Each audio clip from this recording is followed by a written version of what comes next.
როგორც ხედავთ, ამოცანა გვაქვს ამჯერად. მეც პირველად ვხედავ, საერთოდ არაა ჩემი გადათარგმნილი. და მოდი გავუყვეთ, ესე იგი, ქვეყნებს ვსადისა და რდუეთს შეუძლიათ ორი პროდუქტის წარმოება: ხურტკმელის და კოჭების. ქვემოთ მოცემული ცხრილი გვიჩვენებს თითოეული ქვეყნის დღიური წარმოების შესაძლებლობას. ესე იგი, გვაქვს ორი ქვეყანა, რდუეთი და ფსადი და აწარმოებენ ხურტკმელს და აწარმოებენ კოჭებს.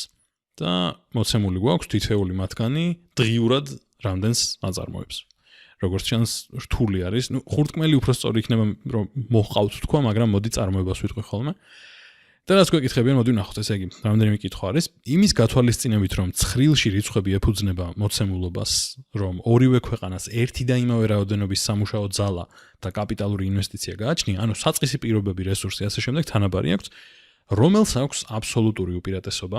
ესე იგი, მოდი კარგად გავუსვათ მაინც ხაზი მაგას, ანუ ერთი და იმავე, კიდე ხო, ერთი და იგივეს ვიტყოდი ახლა ამ ფორმით, მაგრამ ერთი და იგივე რაოდენობის სამუშაო ძალა და კაპიტალური ინვესტიცია გააჩნია, ხო? თუ ერთი და იმავე რაოდენობის ასწორი, არ ვიცი. რომელს აქვს აბსოლუტური უპირატესობა ხურტკმელში და განმარტეთ.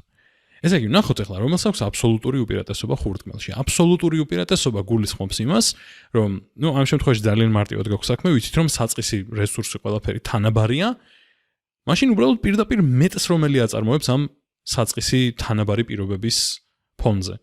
ანუ ხედავთ, რომ ფსადი აწარმოებს 25-ს და რდუეთი 10-ს და რადგან თანაბარი სამუშაო ძალა და კაპიტალური ინვესტიცია გააჩნიათ, ესე იგი შეგვიძლია დავწეროთ, რომ ფსადი დავწერე. ფსადის, იმიტომ რომ ფსადი არის ქვეყანა,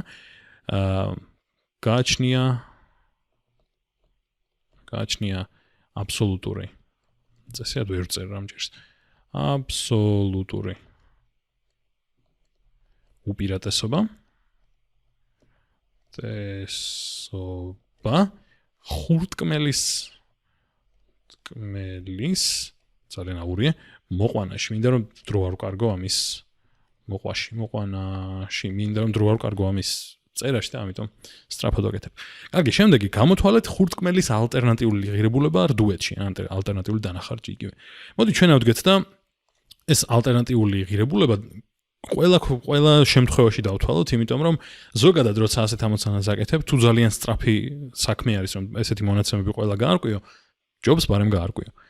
ესე იგი, პირველ რიგში გვაინტერესებს ხურტკმელის ალტერნატიული ღირებულება რდუეთში. რდუეთის სიტუაცია როგორია? 10 ხურტკმელს აწარმოებს, თუ მთლიანად ფოკუსირდა ხურტკმელზე, ან მოჰყავს და კოჭებს საერთოდ აღარ. ანუ 20 კოჭს თმობს იმისთვის, რომ აწარმოოს 10 ხურტკმელი. შესაბამისად, ესე იგი, 10 ხურტკმელისთვის თუ 20 კოჭს თმობს, მაშინ ერთისთვის დათმობს 2-ს, ხო? ასე რომ შეგვიძლია დავწეროთ, რომ 2 კოჭი ხურტკმელზე. ესე დავწერ. და მოდი ახლა დანარჩენზეც გავაკეთოთ. ფსადის შემთხვევაში იქნება 75 გაყოფილი 25-ზე, ანუ ესე იგი 3 კოჭი ხურტკმელზე. და აქეთ პირიქით, ხო, ესე იგი, ეს გვექნება 1/2 ხურტკმლის თუ ხურტკმელის დათმობა გამოსდის 1 კოჭზე და აქეთ 1/3. 1/3 კოჭზე. ეს. კარგი, ესე იგი, გამოთვალეთ ხურტკმელის ალტერნატიული ღირებულება რდუეთშიო, ხურტკმელის ალტერნატიული ღირებულება არის ქვევით შეგვეძლო გამოგოთვალა ეს ყველაფერი პრინციპში და მოდი ცოტა ფორმალურად გავაკეთოთ. ესე იგი, ალტერნატიული დანახარჯი დავწეროთ ისევ, იგივე ალტერნატიული ღირებულება არის 20 კოჭი შეფარდებული. ანუ იქნებ გუთხოვენ როგორ დათვალეთო და ამიტომ ბარემ აქ დავთვლი. შეფარდებული 10 ხურტკმელთან. ანუ ესე იგი 2 კოჭი ხურტკმელზე.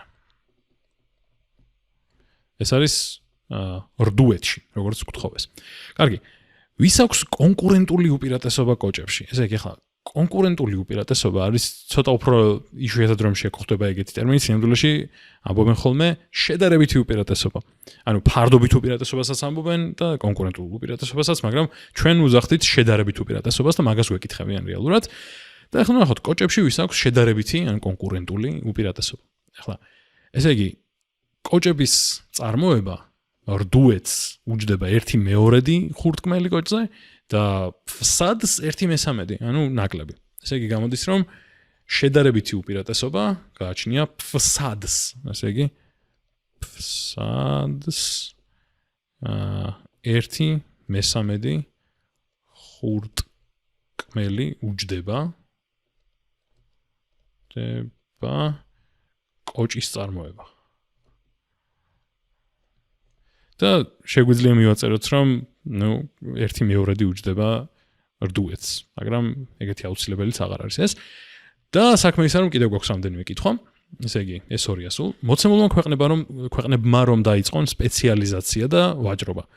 რომელი პროდუქტი უნდა აწარმოოსო, გვეკითხებიან და განმარტეთო. ვიცით რომ რაშიც გააქვს შედარებითი უპირატესობა, ჯობს ის აწარმოო. და იმაზე სპეციალიზირდე, ასე ვთქვათ, და შემდეგ ივაჭრო.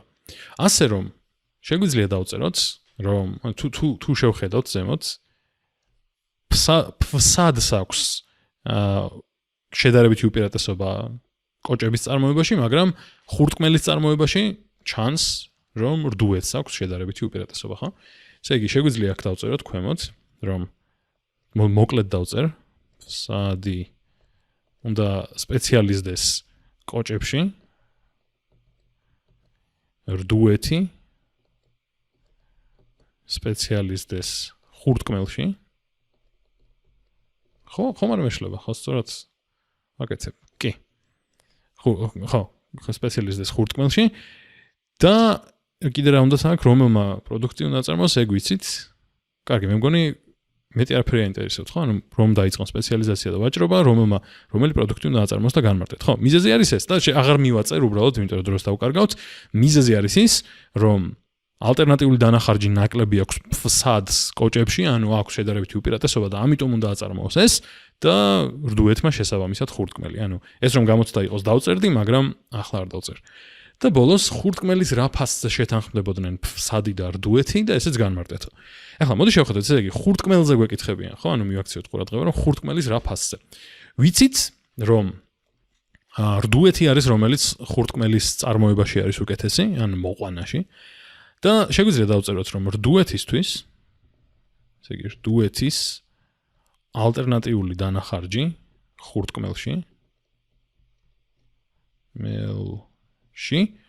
არის 2, ხო ეგრეა?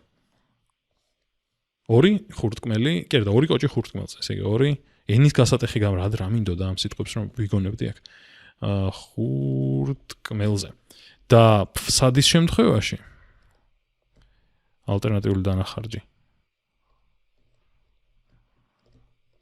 არის 3, ხო? კოჭი ხურტკმელზე.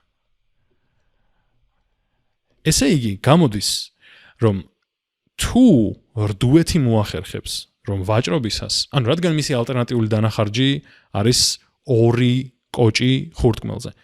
თუ თვითონ აწარმოებს ხურტკმელს და შემდეგ ერთ ხურტკმელში მიიღებს 2 კოჭზე მეტს, მაშინ მომგებიანია მისთვის ეს, ხო? იმიტომ რომ თვითონ რომ გადართულიყო კოჭებზე, ერთი ხურტკმელის სანაცვლოდ 2 კოჭი ექნებოდა მხოლოდ. და ბაზარზე, ანუ ფსადთან ვაჭრობისას, თუ მიიღებს 2 კოჭზე მეტს ერთ ხურტკმელში, მაშინ ეს აწყობს. და პირიქით, ფსადს 3 კოჭი ეხარჯება ერთ ხურტკმელში, ასე ვთქვათ. ანუ თუ მოუნდა რომ ხურტკმელის წარმოება დაიწყოს, 3 კოჭი უნდა დათმოს. და თუ ბაზარზე რდუეთთან ვაჭრობისას, ანუ 3 კოჭის ნაცვლად 3 კოჭზე ნაკლებს დათმობს ერთ ხურტკმელში, უკვე ამისთვისაც მომგებიანია, ხო? ანუ ესე იგი 2-სა და 3-ს შორის ნებისმიერი ფასი ორივესთვის მომგებიანია და ნუ პირობითად შეგვიძლია დავწეროთ, რომ მაგალითად შეუძლიათ ივაჭრონ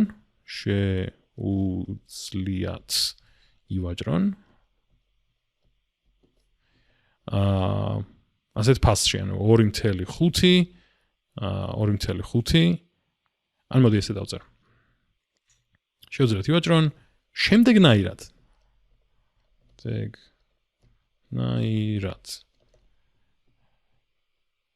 ერთ ხურტკმელში 2.5 კოჭი. პირობითად აუცილებელი არ არის რომ ეს იყოს. შეიძლება ცოტა უფრო სხვა რაღაც აწყობდეთ, გააჩნია რა ვითარება აქვს ასე შემდეგ, მაგრამ თავი ის არის რომ ამ ორ ფასს შორის არის და ორივე ქვეყნისთვის იქნება ეს მომგებიანი.